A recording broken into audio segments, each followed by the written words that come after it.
It is the honour and the privilege of my life to be elected as leader of the Labour Party. It comes at a moment like none other in our lifetime.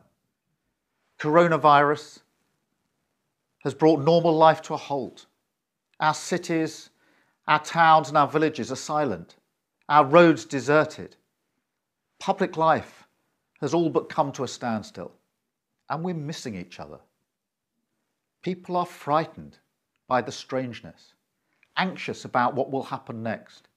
And we have to remember that every number is a family shaken to its foundation, unable even to carry out the most poignant of ceremonies, a funeral, in the way that they would like. It reminds us of how precious life is, but also how fragile. It reminds us of what really matters. Our family, our friends, our relationships, the love we have for one another, our health, our connections with those that we don't know, a greeting from a stranger, a kind word from a neighbour. These make up society. They remind us that we share our lives together. We have to trust one another and look after one another. And I can see this happening.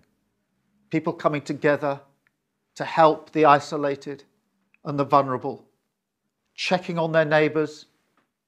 So many volunteering for the NHS.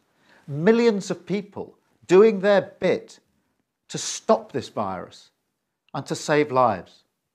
Our willingness to come together like this as a nation has been lying dormant for too long, when millions of us stepped out onto our doorsteps to applaud the carers, visibly moved.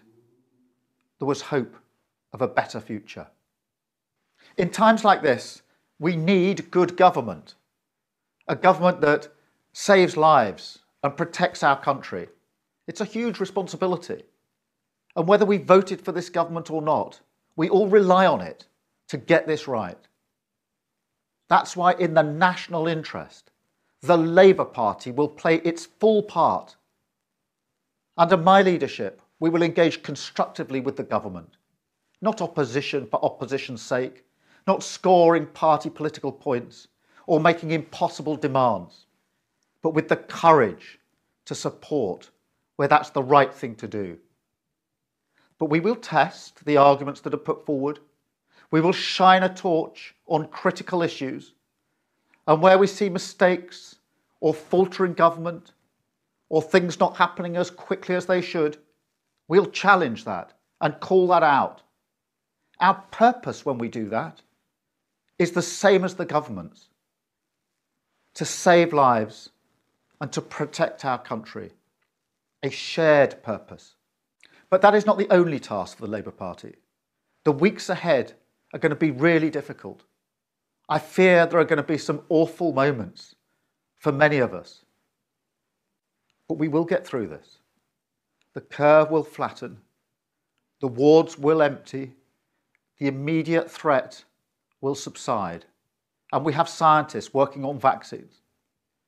But when we do get through this, we cannot go back to business as usual. This virus has exposed the fragility in our society. It's lifted a curtain. Too many will have given too much. Some of us will have lost too much.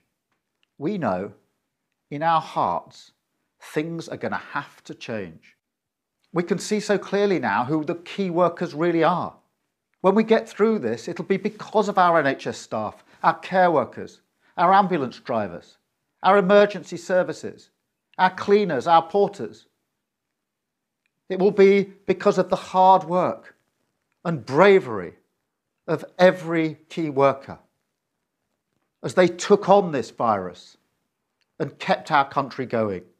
For too long, they've been taken for granted and poorly paid. They were last, and now they should be first. In their courage and their sacrifice and their bravery, we can see a better future.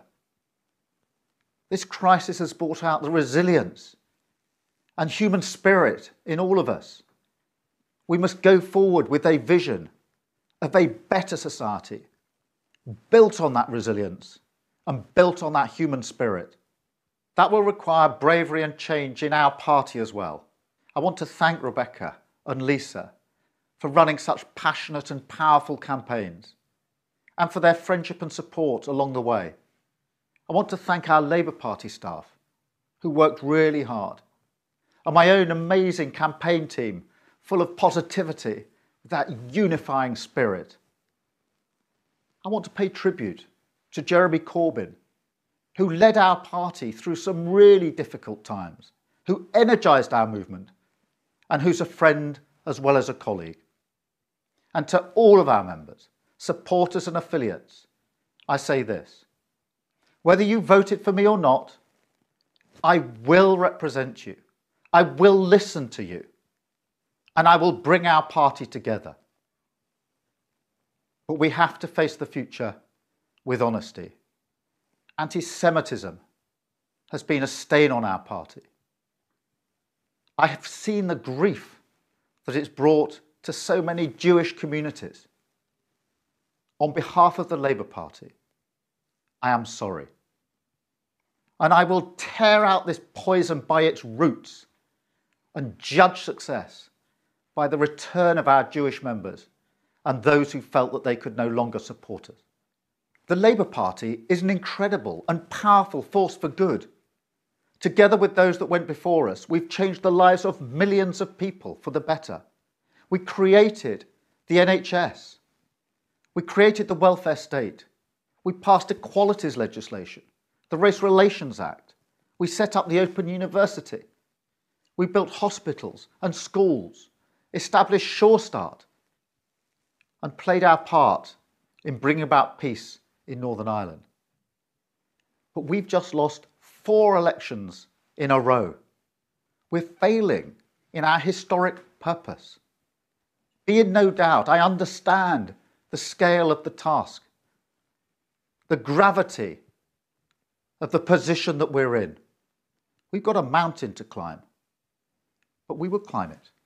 And I will do my utmost to reconnect us across the country, to re-engage with our communities and voters, to establish a coalition across our towns and our cities and our regions, with all creeds and communities, to speak for the whole of the country. Where that requires change, we will change. Where that requires us to rethink, we will rethink. Our mission has to be to restore trust in our party as a force for good and a force for change. This is my pledge to the British people. I will do my utmost to guide us through these difficult times, to serve all of our communities, and to strive for the good of our country. I will lead this great party into a new era with confidence and with hope, so that when the time comes, we can serve our country again in government.